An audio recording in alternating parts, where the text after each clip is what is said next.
or an amended TDS in those cases.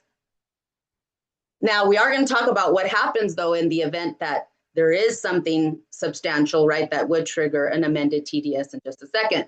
We want to get through these disclosures, these seller responsibilities, because we are in the seller paragraph. Lead disclosures, 1978. Remember that trigger? Any property built before January 1st, 1978 will trigger the lead disclosure. Home fire hardening and disclosure and advisory. Oh, don't you just love that FHDS form? Remember, these are two different requirements. Look at C and look at D. Not the same, even though it's one form that's used for both. Okay, home fire hardening, if you read the paragraph, actually has a few triggers for it. First of all, it only applies if a TDS is required. So if you're dealing with an exempt seller, when a trigger, okay? Is the property located in a high or very high zone? Check your NHD. Was it constructed before January 1st, 2010? Okay. If yes, FHDS. And there's a section specifically about home fire hardening. What about defensible space? It's a little different. First of all, if a TDS is required, that's trigger number one. Trigger number two is it in the high to very high fire hazard zone? Oh, but there's no year built tied to it. Okay, so that is what would trigger the defensible space disclosure, but it's still all the same form. Be mindful, two separate disclosure requirements, two separate criteria, same form. Electrical system, this is actually fairly new. I want to say it came out last year sometime. I think it came out with the December revision, and it's literally this statement that the seller advises the buyer to do. Obtain inspection from a qualified professional electrical professional. Why? Well, we know, right? There's a lot of people that have electric vehicles. They have a lot of electric components, right, running on the property.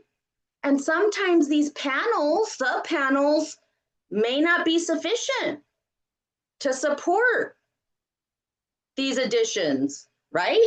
Like the solar generation, the electrical space heating, the water heating, the vehicle charging equipment. So the civil code that came out said, look, seller, you just have to give this buyer this statement. You're recommending they get an electrician if that's something that's super important to them and they have multiple, right? They want to make sure that the property has the capability to run all these things electrically, then they've been disclosed, they've been advised to seek a professional in that case. Waiver prohibited. These statutory disclosures, they can't be waived, okay? Now, can escrow close without them? That's different. Okay? That's not a waiver. That would be, number one, seller being put on notice, first of all, of their requirement, of their obligation. The buyer being also, and this would probably be all through an addendum, all parties, right, made aware, seller of their obligation contractually and legally, and two, the buyer of their right contractually. Buyer has elected to move forward and close without such documents. Now that's going to be against the advice, right, of us as their agents. However, if that's something that they've checked with legal and they want to do it, as long as it's properly documented. But that's not a waiver. Waiver would be like, I don't need to see the disclosures, right? I waive my right to those disclosures. No. Return of signed copies defaults to 17 days. So it's basically saying buyer within 17 days, right? You need to get those documents back to the seller signed.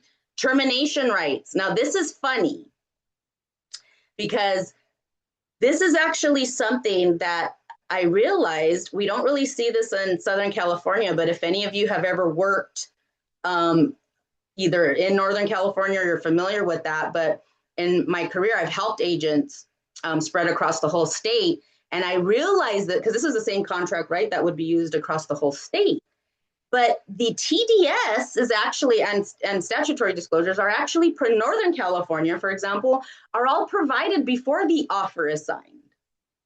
Okay, so the contract here is saying, right, if it's delivered to the buyer after the offer is signed. And for us in Southern California, we're like, well, yeah, of course it's going to be delivered after the offer is signed, but not in all parts of the state, right? So the point of this paragraph is that if the TDS, right, is delivered after the offer is signed, which in our case, right, in SoCal always is, the buyer will always have 5 days, okay? Because I don't think we do delivery in person. Maybe we do. But let's just say, no, it's usually by email, right, that we get that over. So they're always going to have 5 days. And because they cannot be waived, didn't we just read the TDS can't be waived? So the moment, even with a zero contingency contract, the moment that TDS gets delivered, the buyer always has 5 days because they can't waive that right. And then they would rescind, right? They have the ability to rescind based on what's on that disclosure. Okay, same thing with defensible space compliance. Okay, withholding of taxes. We're not tax professionals. We don't need to be tax professionals, but because this is part of the contract, we need to be able to explain. Remember, this is the seller. So seller says, wait a minute, Gina, you want me to sign this contract? What's it talking about? Withholding of taxes. Am I going to have to like pay the IRS or something? Or you're going to hold part of my proceeds? No. What this specific paragraph talks about is the FIRPTA, which is the Foreign Investment Real Property Taxation Act. So it applies to foreign sellers, okay? And there's a withholding, and escrow is probably a lot better than I am at explaining this, but we have to have a general knowledge of what this is. And it's 15%, okay? When we think of federal taxes, what do we think of? The IRS, right? It actually says it right here. And when we think of state taxes, who do we think of? The Franchise Tax Board. Yeah, so IRS and Franchise Tax Board are involved in certain circumstances, foreign sellers. Okay, they are going to want a withholding if the seller cannot certify that they're not a foreign seller. And the forms that we have to help us with that is the AS form. Oh, now we got some arrows. AS and QS, okay? So we have the seller, if they're not able to complete or they just don't want to complete, put their social security and all that, that's fine. Then just get what's called a qualified substitute from escrow. Okay, escrow can verify that. And, sometimes I've had agents say, well, I work with buyers. Gina, I don't really need to pay attention to all this seller, right? Seller stuff. This is the seller stuff. No. Who do you think the IRS puts the withholding obligation on of that 15%? The buyer. IRS says, buyer, if you're purchasing a property from a foreign seller and you did not collect some sort of certification that they're not a foreign seller, then you're obligated to pay the 15% because you were obligated to withhold it or instruct, right, escrow to withhold it. So no, buyer's agents, yeah, you definitely need to know this as well.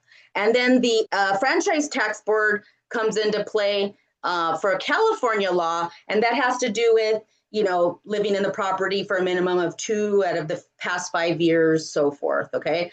Escrow provides those forms for us, so it makes it really nice when you're at that stage of the transaction. Megan's Law database, the only thing we need to do is actually already built into this paragraph. The only thing the seller has to do actually is provide that website, okay? That is the disclosure. Where can a buyer get information regarding Megan's Law database? It's right there. And the same thing with the gas and hazardous transmission lines website. What does it say here? Agents, we don't have expertise in this area. We don't check the website. Seller nor the agent are required to check this website. Okay, so when you do, or if you do, I should say, you got to disclose it, okay? There was information that you became aware of by checking it. Make sure you always disclose that which you have knowledge of. Okay, natural and environmental hazards, those booklets and guides. You ever wondered why? Why do we always have to pass those on, or our TC does?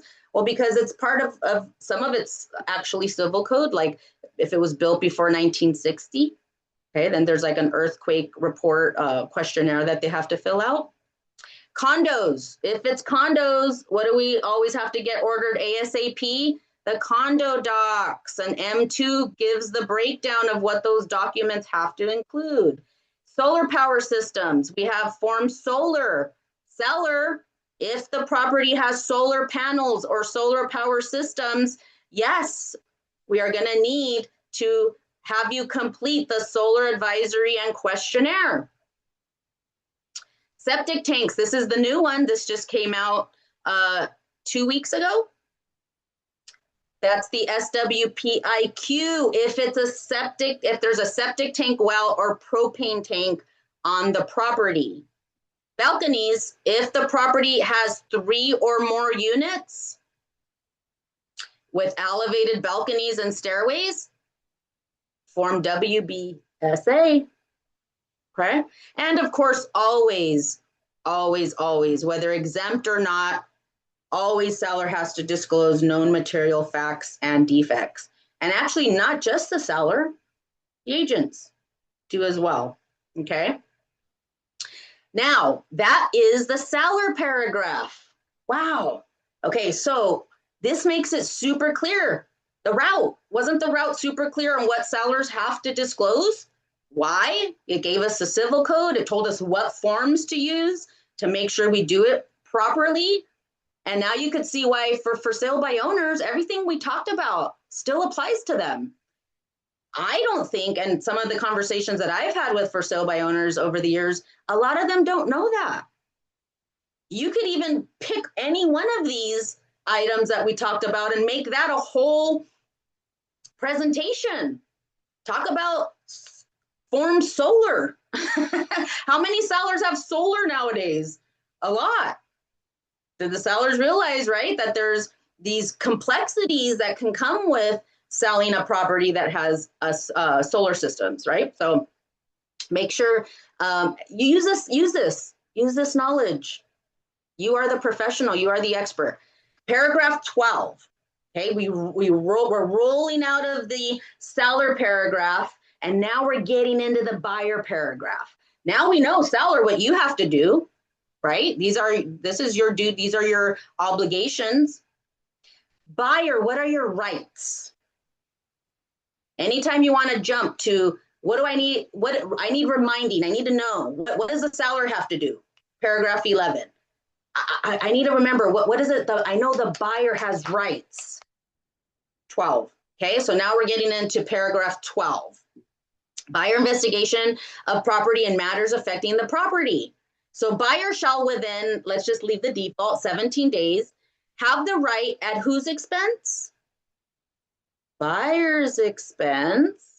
And I'm going to get to that, why that's important, unless otherwise agreed to conduct inspections, investigations, tests, surveys, and other studies. And we're going to call those buyer investigations. Okay? These investigations shall include, but they're not limited. So what does that mean? That means they're not limited to these, that it can be more. Okay? But look at B1. So B1, and then there's B2. But B1 consists of pretty much everything that we're used to, right? As buyer's agents. A home inspection. Look at 1A. A general home inspection. Buyer at whose expense? Up here, buyer's expense. An inspection for lead-based paint. At whose expense? Buyer's expense. Look at 1C. An inspection specifically for wood-destroying pests and organisms. What do we call that? A pest control report. But we always, actually, what we like to call it is a termite report. At whose expense? Buyer's expense. Interesting.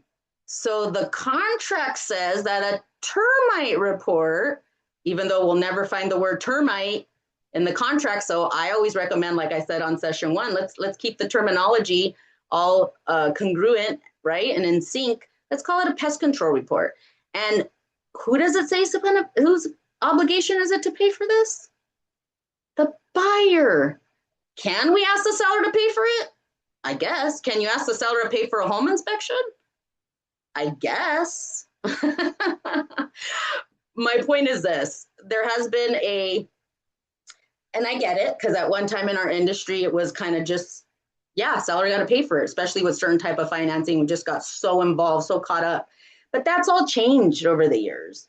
Okay, and a termite report is now labeled exactly the same, in the same category as a home inspection report.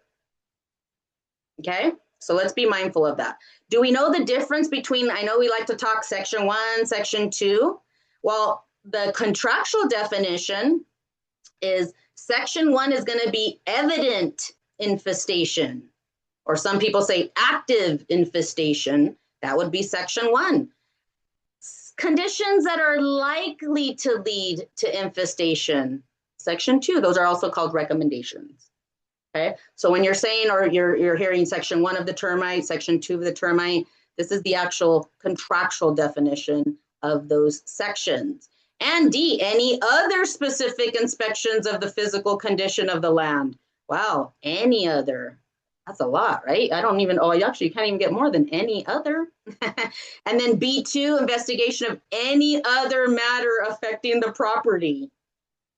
Okay, it gives an example, cost of insurance. See the buyer investigation advisory. You know, I've done a training just on the BIA, because what it's saying is there's more than what's here.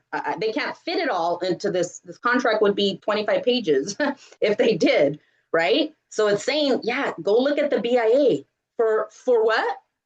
For more.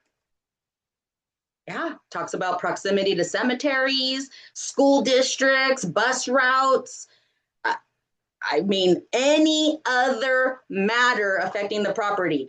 I've had people, right, clients that have canceled, and I'm sure you have too, for reasons that are not even here. Like I said, they're typically on the BIA, but they don't have to be on the BIA. It could be any matter affecting the property.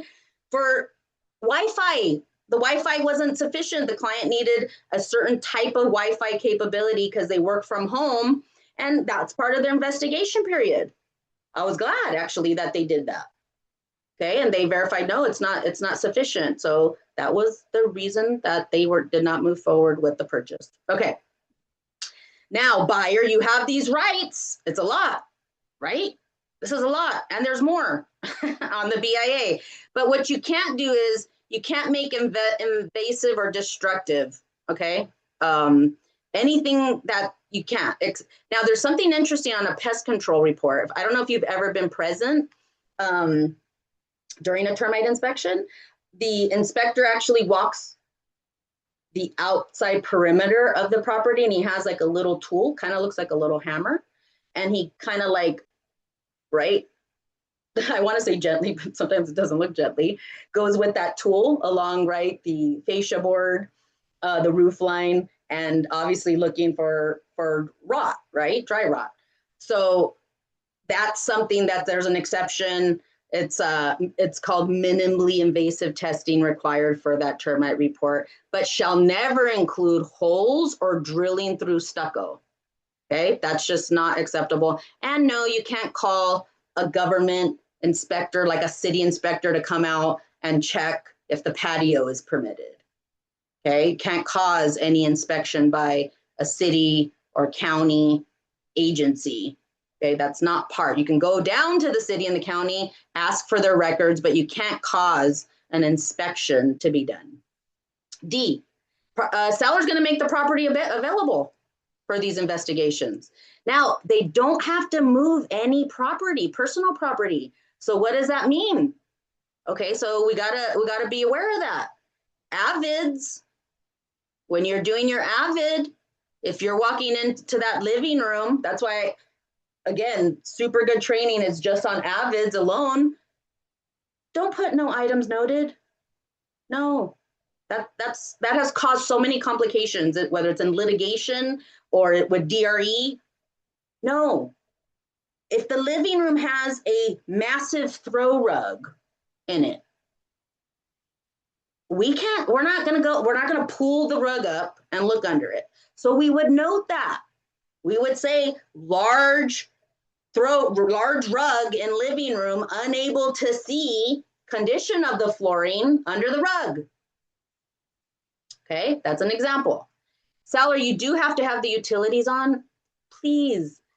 Remember I said that I have a love-hate relationship with technology just because 30 years starting, in this industry, we had no internet. So we were actually sitting down, right, with the clients and going over these contracts. And what happens is, even though the love part that I have with technology is the efficiency, right? The part that I'm not too much a fan of is the disconnection, right? That it's brought to us. When we're sending this contract to the seller, I know we're super excited. Hey, we got an offer. Yes. Okay, I'm going to send, right? You go over the terms. The seller's like, I love it. Let's open escrow. You send it to them, DocuSign. Let's set up a phone appointment with them, right? To go over everything. They have to have, you know how many sellers I've had say, I didn't know I had to keep the utilities on. I moved to Arizona 3 weeks ago. Okay, yes. You have to have all utilities on for buyer investigations through the date of possession. Okay. Now, buyer, you do have to deliver at no cost to the seller complete copies of these reports that we're just talking about. Seller has a right to them. Okay, all copies. Now, the question used to be, what about an appraisal? Well, it shall not include an appraisal except if it's an FHA or a VA loan. Interesting. Why?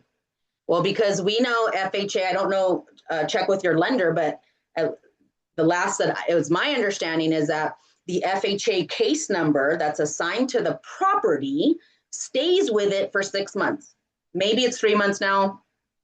Last I, again, was aware it was 6 months. Why is that important? Shouldn't the seller then know what that FHA appraisal came back at? Because if this deal doesn't go through and it cancels, and now they go back on the market and they accept another FHA offer, they're stuck with that appraisal. Okay, so they should be made aware of that, of what that appraisal came back, if it's an FHA or VA loan. Buyer indemnity, what that means, buyer, make sure when you're doing all of these investigations, there's no damage, because if there is, you got to repair it. And you're going to also hold the seller harmless of any liability. So whoever you're hiring to do all of these investigations, make sure they have proper insurance. Okay. And that is the end of the buyer paragraph. Wow. So let's just pause there and think about this. We just ran through what, again, I like to call the core, because it's so clear, laid out. Seller, this is what you got to do. And that means listing agent, right? This is what you have to make sure your client, as the representative of your client, this is what you need to make sure they do. Buyer, as the representative of your buyer client, this is what you need to get, right? This is what since the seller is required to do this, you need to make sure that your buyer is being provided. Okay. Same thing with, we could flip that, roll into 12. Buyer, right? These are your rights. So buyer's agent, how are you facilitating that? Right? We know there's a lot. There's a lot that the buyer can investigate. Any matter affecting the property, in fact. Okay? So that prepares us as the buyer's agents. And it prepares us as the seller's agent. Because should we be shocked in cases where a buyer may elect to cancel for any reason that affects the property? No. So we set those expectations up with our clients from the beginning. Seller, right? This contract gives a very broad cause for a buyer to cancel. They can pretty much cancel for anything that affects the property. So that's why we're going to stick to the timeline. They got 17 days. I'm going to stay on top of it. And in my opinion, that's when you know a deal. That's why when sellers rent trucks to move and there's expenses and we don't have contingency removal yet. No, no, no, no, no. If the seller wants to do that, that's up to them. But I, as their advisor, would say, you know, I'm so excited that we got escrow opened. Buyer has 17 days. We actually don't, not until the contingencies are removed, do we really know this deal is going to move forward 100%. So I'm going to keep you updated every step of the way. And that's when we're going to know. So I would suggest, right, holding off on anything major until we get that confirmation. Okay. Because we just saw in paragraph 12, the buyer's rights. Remember I said, I think it was session 2, we covered that it's paragraph 8, that this is an as-is contract. Okay. So it's an as-is, meaning seller doesn't have to do any repairs, even if the buyer asks for them, but it's subject to buyer investigation rights. And didn't we just read exactly what those rights are? And didn't we just realize it's pretty much every aspect of the property? Yeah, absolutely. Okay, 13, title investing.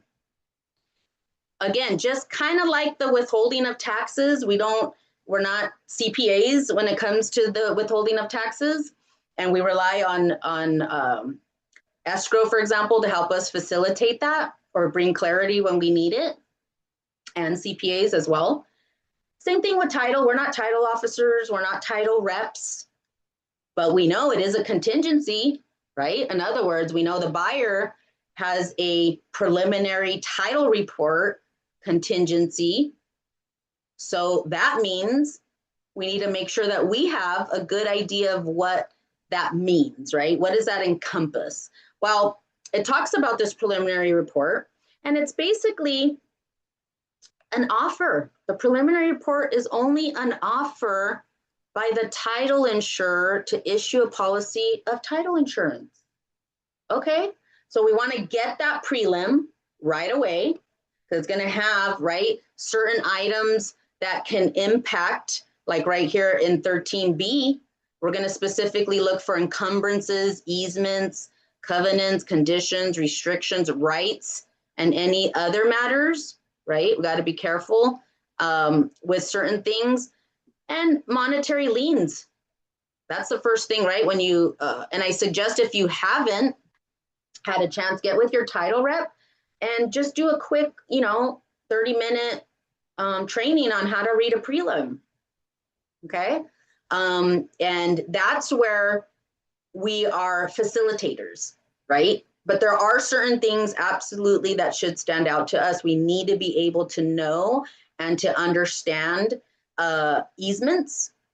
Okay, what's the difference between a utility easement and an easement for ingress, egress, right? Which means access to the property. For example, my primary residence has an easement. Okay, so I am the dominant tenement, which means I need to use the part of my neighbor's property at the front in order to get to my property. So the one that's what they call the surveillant tenement, the one that's burdened, is really my neighbor, right? But that's important. And of course, throughout the whole process, I wanted to make sure everything was good. It's all in the prelim. It's all legit. And it's fine.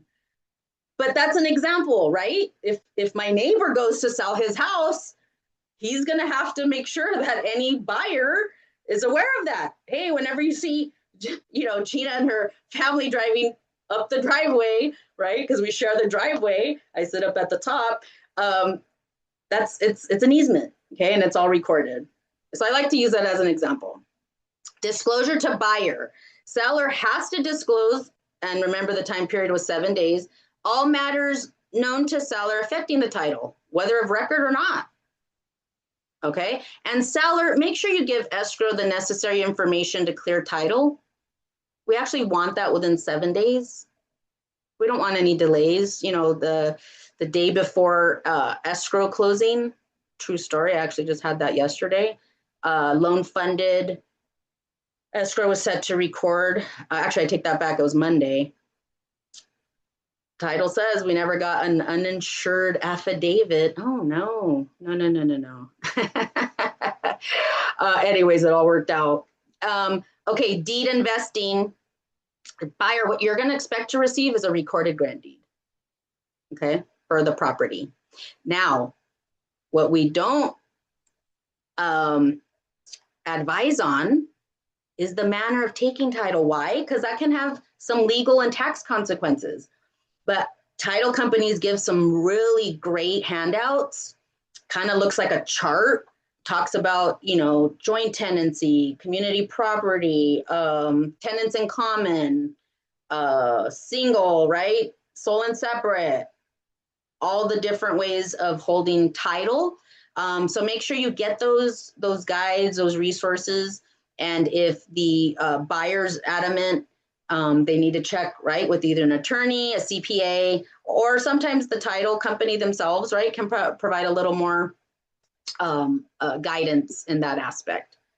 And ultimately, the title insurance policy, all we know, it's either going to be an ALTA or a CLTA. Okay, we're not experts. We're just saying this is what the contract says. If buyer wants more information, then they can contact the title company directly on what that entails and what that means.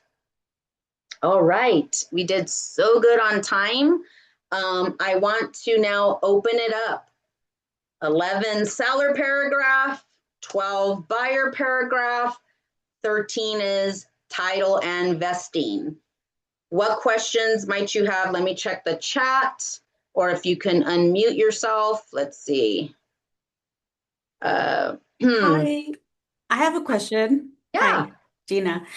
Okay, so I am representing the buyer. This transaction has been taking 45 days. So when we opened up escrow, I noticed that title had red flags all over. So I contacted the agent and I go, hey, what's all this? There's no clear title. So the seller's not really the owner yet. And so I'm like, how come you didn't verify all of this before, listing the property? So what's going on is that they didn't do the probate, they didn't finalize the Mm, probate. wow. And so they're redoing everything, and I just don't know how long it's going to take. They gave me like a month to 3 months, or then they said we can get it done in 3 weeks. And my clients are like so puzzled. They don't know what's going on. And I'm stuck. I'm like, Yeah, that's really unfortunate because ultimately, especially with probate, there's a whole process that the whole probate itself could be contested by heirs, which means that the person that signed the contract may not have even had authority, right, to sell the property. So that's really and in those cases, your duty is to the buyer, right? yeah. So the buyer may not want to wait around because we really don't know how long, right, that's going to take. So what we need to ensure is that we are dealing with the authorized person to be able to execute these contracts. And it sounds like we may not have been, right? Yeah, so the seller's the administrator. I looked at that on title, and they said they just need to resubmit everything to court and it should be fine because they had done the probate out of not in Riverside County and Murrieta, but Murrieta is Riverside County. So I don't know if they're lying. I don't Yeah, know. get in. There's times too where you could speak directly to the probate attorney as well. I That way, requested that and they good. just didn't Okay. give me the number. Yeah. So again, what we do have control over is what our buyer wants to do. And if the buyer's like, you know what, I'm willing to wait. right? I don't know their circumstances, but they might say, hey, it's worth it. We really love the house. It's a great deal. Let's wait, right? Let's give it 2 weeks. Let's give it 3 weeks. Let's see what happens. Mhm. So it sounds like there is some sort of plan put together that they have, possibly. So again, have that conversation with the buyer, see if they're willing to maybe give it a couple more weeks. And Yeah, certainly if they don't want to, they don't have to. yeah. Okay, thanks, Gina. Yeah, absolutely. Yeah, any other questions? We have a couple in the chat, Gina. Oh, in the chat. Okay. Is it not rare for a buyer to assume a title if the title has encumbrances on it? As the agent representing the buyer, do I not always advise my buyer to not accept a dirty title?